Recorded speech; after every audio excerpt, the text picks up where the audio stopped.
You need anything, Ma? I asked, getting ready to leave. My mother stared at the television. Another Hallmark movie was starting, and it had already sucked her in. It was Saturday night, and we just finished watching a romantic comedy during my weekly visit. I always brought her groceries and sat and talked with her if she was in a talking mood. This Saturday, she wasn't. The doctors had her on so many medications that her moments of lucidity seemed increasingly rare. Ma, I'm gonna leave now. Call me if you need anything, okay? Okay, she said, still staring blankly at the television. I bent down and gave her a kiss on the side of her graying head, and then pulled my jacket on. The chill seeped into my bones as I stepped out onto the front porch, pausing to lock the door. Turning around, I stepped down the crumbling and tilted concrete steps. As I got to the walkway, I stopped and looked around in confusion. The neighborhood was pitch black. I couldn't see a thing. Turning around, I saw that my mother's house was no longer there. It had been replaced by nothingness, a black void. There's a mechanical thump and a bright light shines down on me from above. I look up, only realizing as I do that I'm sitting in a chair. How did I get into a chair? As I lift my hand to block the bright light, I notice that my arm is heavy. I'm suddenly drowsy, as if I'm just coming awake. The whole thing at my mother's house was a dream, a memory. It was Saturday night several months ago, back before everything changed. There's something around my neck, some kind of collar with a box at the front, like one of those bark collars for noisy dogs. Reaching up, I fidget with it, looking for a clip or some way to take it off. When I don't find any way to do it, I go to stand up from the seat. As I get to my feet, my head gets dizzy, and I have to sit back down.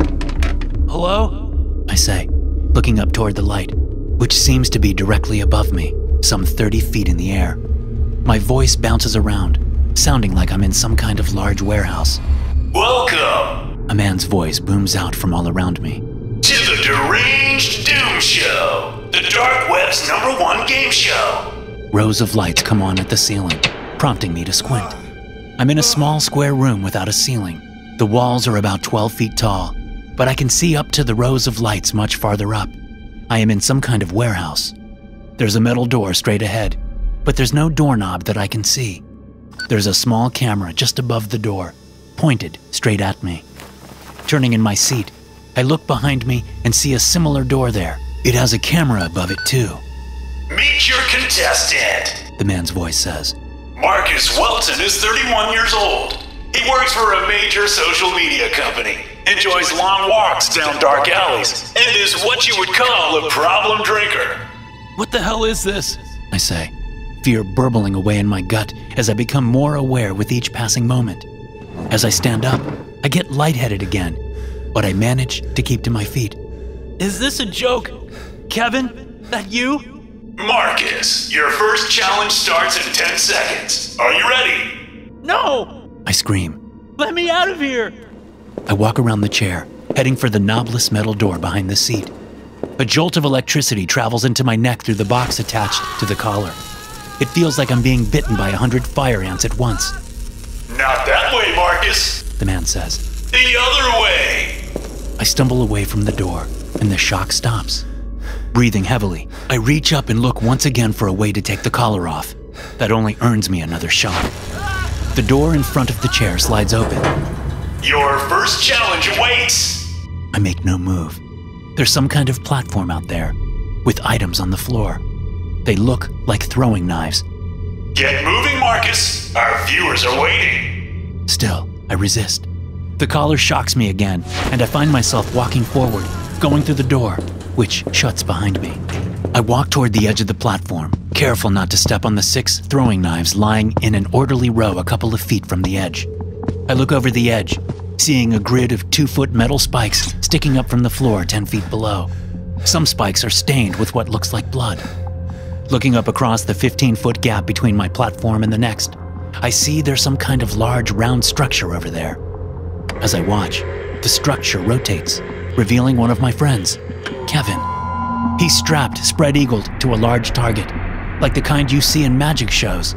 His mouth is taped over, but he's screaming into the tape, eyes crazed with fear. What the hell is this? I ask, nearly crying. This is your first challenge, the voice says. You have 6 tries. If you miss on all 6, you go into the spikes. Begin now. There's a hum of machinery from behind me. I look back to see the wall of the room I was just in moving slowly toward me, shortening the platform as it comes. Oh my God, I say, looking left and right at the walls enclosing the area. There's no escape.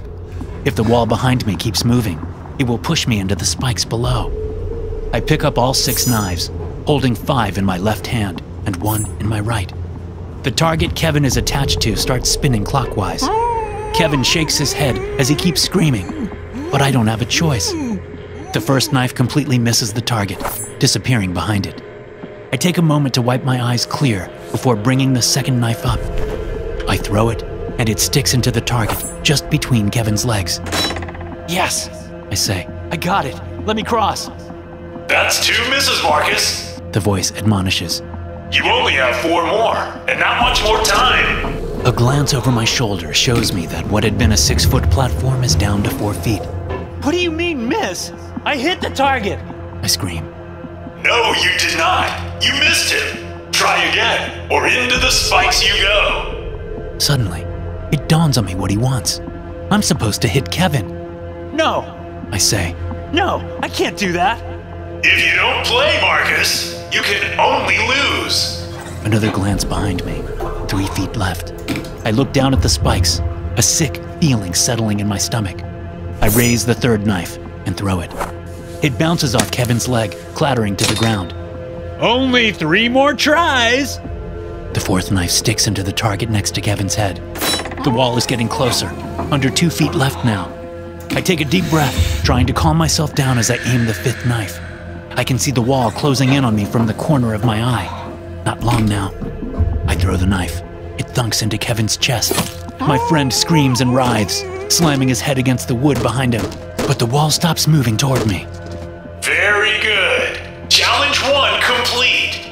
A narrow wooden platform comes down from the ceiling on wires, creating a bridge between my platform and Kevin's. Drop the last knife and walk across for your next challenge. I do as I'm told. The platform sways as I walk across it, and I get to the other side without incident. Kevin is still squirming, blood expanding on his shirt. I'm sorry, I say. I reach for him, but the collar buzzes again, stopping me. He screams through his tape as I walk past him. There's nothing I can do. As I go through another door and down a narrow hallway, a rancid smell invades my nose and prods my gag reflex. When the door I come to opens, I see why. Below floor level, there's a rectangular pool of foul, discolored water with rotting human remains bobbing on its surface. The stench is so bad, I can't help but vomit up what little is in my stomach. Welcome to the pit of previous players, the voice says. These poor souls couldn't overcome the challenges, and so they rest eternally here in this lovely pit. Your job is to make it across without falling, using the platforms you see. The platforms he's talking about are placed at irregular intervals across the length of the pool. They're tilted inward, meaning the only way to get across is to leap quickly from one to the next. This one doesn't look too hard. I nod and prepare to go across, but the collar shocks me. Not so fast, Marcus, the voice says. We're missing one crucial ingredient. Something blocks the lights shining down on the challenge. I look up to see a person being lowered down over the pool, arms and legs held out by wires as he faces down, his head pointing toward my end of the pool. As the glare becomes less intense, I see that it's my friend, Dennis. Unlike Kevin, Dennis's mouth isn't taped up. You gotta help me, Marcus, he says. You gotta get me out of here. Let him go, I scream. The voice laughs. If you say so. The wires attached to Dennis's arms and legs go taut as they're pulled by machines in their respective directions, yanking his limbs away from his body. Dennis screams as the wires pull. I watch as his left arm dislocates from the shoulder, the joint shifting sickeningly. A moment later, the arm rips off, spilling blood down over 2 of the platforms below. Dennis screams louder as his right leg comes off. More blood splashes onto the platforms. Then his right arm comes off, and the one remaining wire goes limp. letting him fall into the pool below, bouncing off the platform as he goes. His detached limbs hang at the sides of the room, still draining blood into the pool. Oh no, I say. Oh no, no, no, no, no. There! Now it's ready for you, Marcus. Better go before the blood dries. Fuck you! I scream. The collar shocks me. You have 5 seconds. Backing up, I prepare for the jump. I run and launch myself at the first platform, jumping off it and making it to the second, and then the third before I slip in Dennis's blood and fall into the pool of floating body parts. Panic nearly causes me to inhale the wretched liquid, but I catch myself at the last moment. Determined to survive, I swim across to the other side and pull myself out. I get to my hands and knees, the stench of decomposing bodies infesting my skin. Retching, I crawl toward the closed door at the end of this challenge, wondering what will happen to me now that I've failed the challenge. Maybe they'll tear me apart like they did Dennis. Maybe they'll strap me to a spinning disc and make my friend Ryan throw knives into me. Ryan is the only one who was there that night that I haven't yet seen. Get your wits about you, Marcus. The voice booms from above. The next challenge awaits. Next challenge? I cry, spitting vile liquid from my mouth. I failed. Aren't you going to kill me now? Aren't you going to punish me for what I've done? There's a long moment of silence before the man speaks again. Our dark web audience has voted. They have taken pity on you, Marcus. They say let you continue the challenges. It's your lucky day. I would take full advantage were I in your position. The door opens, and I see the next challenge. It looks like a large, twisty metal slide with high walls. I'm at the bottom of it. There are a couple of offshoots at regular intervals on the right and left sides of the slide. I'm not surprised to see Ryan strapped down about halfway up the slide, about 5 yards before the thing curves to the right. Its walls too high for me to see just where it ends. Ryan has his head up, looking down at me. Like Kevin, his mouth is taped shut. If you can reach your friend before the ball does, you can save him, the voice says. But you better move quickly, because the ball releases in 30 seconds. A robotic voice begins counting down from 30. 30. What ball? 29. I scream. What are you talking about? There's no answer. 25 seconds left. I run to the slide and start my way up. The walls are too high for me to grip their tops with my hands, and the track is too wide for me to stretch my arms out to create leverage on either side. Because I'm wet with the disgusting bloody water, it's hard going on the metal surface. There are a bunch of dents and scrapes in the surface, but they do little to provide traction. The first little notch is on the left. It's nothing more than a divot in the slide, large enough for me to stand in. I have no idea what its purpose would be. I keep going. The next divot is on the right, about 10 feet below my friend. By the time I reach Ryan, the countdown is at 5. I see the latches over his wrists and ankles are all secured by padlocks. Where are the keys? I scream. 1, 0. I'm afraid your time's up, Marcus. Better watch out. There's a massive metal clunk from further up the slide, followed by a terrible roaring sound. The metal slide vibrates as something comes shooting down from the top. I look up at the curve in the slide and see a massive spiked ball rolling and clattering down the slide toward Ryan and me. Suddenly, I know what the divots are for. Leaving Ryan to his fate, I turn around and half slide, half run down to the divot on the right, slipping into it just moments before the spike ball rolls over my friend, impaling him with a dozen or more of the sharp spikes on the ball. The thing rolls past the divot and crashes into a chain net at the bottom of the slide, which must have been erected after I started up. I peek out from the divot at my friend. His blood is moving down the slide in a river. He gasps, spewing blood out of his mouth before he stops moving. 15. The robotic voice says. 14. What now? I ask. Then I look behind me and see that the back wall of the divot is closing in.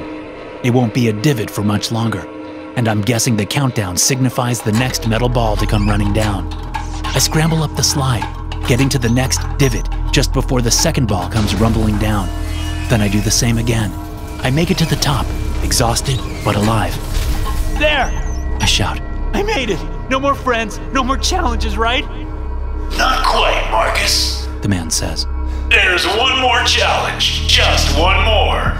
The door ahead of me opens, and I trudge through. I come into a small square room. There's no other door that I can see, and no defining features other than 2 holes in the opposite wall at just above waist level. They have scored rubber surrounding them, like the rubber in a sink with a garbage disposal. Only this rubber covers the entire hole instead of leaving a gap in the middle. Guess what's on the other side? And your challenges are complete, Marcus. The man says. And then I get to leave? I ask. If you guess correctly, you get to leave. I move up to the holes and stick my hands through, ready to get this over with. I'm too exhausted to play any more games. Besides, my best friends are all dead now. What else can they do to torture me? I reach through the holes, feeling for the item I'm supposed to guess. There's a mechanical buzz, and a bracelet clamps down on each of my wrists. Panic shoots up my throat, and I try to pull my hands out, but they're stuck. My skin tears against the tough metal mechanisms as I yank. Something comes crashing down on the top of my right wrist on the other side of the wall. I scream in pain, knowing it's some kind of blade. It comes down again, and I feel it slice deeper into my arm, cutting my hand off. Still I yank, unable to do anything else. Finally, my arm comes out of the contraption, but my hand is gone. There's nothing but a messy, bloody nub there. The blade comes down on my left wrist. My screams tear my lungs as I plead for mercy. After several more hits, I pull my left arm out. Both my hands are gone. I stumble back and fall down, staring at the bloody nubs, getting lightheaded. The wall with the holes in it lowers down into the floor. As it comes down, it reveals a familiar woman. She's pretty, with dark hair, big eyes, and smooth skin. She's holding a bloody machete, and my severed hands are at her feet. She stares at me with unabashed hate as the wall fully retracts. She steps to me, raising the machete. "You need anything, Ma?" I asked, getting ready to leave. My mother stared at the television. Another Hallmark movie was starting, and it had already sucked her in. It was Saturday night, and we just finished watching a romantic comedy during my weekly visit. I always brought her groceries and sat and talked with her if she was in a talking mood. This Saturday, she wasn't. The doctors had her on so many medications that her moments of lucidity seemed increasingly rare. "Ma, I'm gonna leave now. Call me if you need anything, okay?" "Okay," she said, still staring blankly at the television. I bent down and gave her a kiss on the side of her graying head, and then pulled my jacket on. The chill seeped into my bones as I stepped out onto the front porch, pausing to lock the door. Turning around, I stepped down the crumbling and tilted concrete steps. I walked down the street to meet Kevin, Dennis, and Ryan at the bar. We drank and played pool and talked about approaching women, but none of us did. We all got good and drunk. When the bar closed, we all piled in Kevin's car and started toward Dennis's house, where he had some extra booze. As we turned onto Washington Street, I spotted a woman on the sidewalk, walking alone. My 3 friends spotted her as well. Kevin slowed the car as we came up next to her. Dennis leaned out the front window. Need a ride, beautiful? She looked at us, disgust clear on her face. No. Come on, it's cold out. Kevin said. Hop in. We'll keep you warm. There was no response. She turned her head forward and kept walking. She was pretty. Dark hair, big eyes, smooth skin. What's your name? I asked from the back passenger window. She ignored me. I felt a sudden flare of anger. It's a simple fucking question. What's your name, you stuck-up bitch? She started walking faster. Pull up ahead of her, I said. Kevin did what I asked without question. As I jumped out of the car, the woman turned around to run, but she was wearing heels and I wasn't. I caught up to her and slapped a hand over her mouth as she screamed for help. Then I dragged her back to the car. It wasn't something we'd planned, not something I'd ever done before, but we all took our turn with her. The next day, it seemed like a bad dream, like something that hadn't really happened. None of us talked about it, but I kept waiting for the police to arrive and arrest me. Only they never did. Now I know why. Please, I say to the woman, blood still pouring out of my wrists. She says nothing as she raises the machete higher, just like I said nothing when she pleaded with me that night. She's already cut off the hands that grasped her, pulling her into the worst moments of her life. But now she's going for another offending body part. She slams the machete down into my crotch. This time, I can't scream. Thanks for listening. If you enjoy these stories, be sure to subscribe to the podcast and check out some more of my episodes here.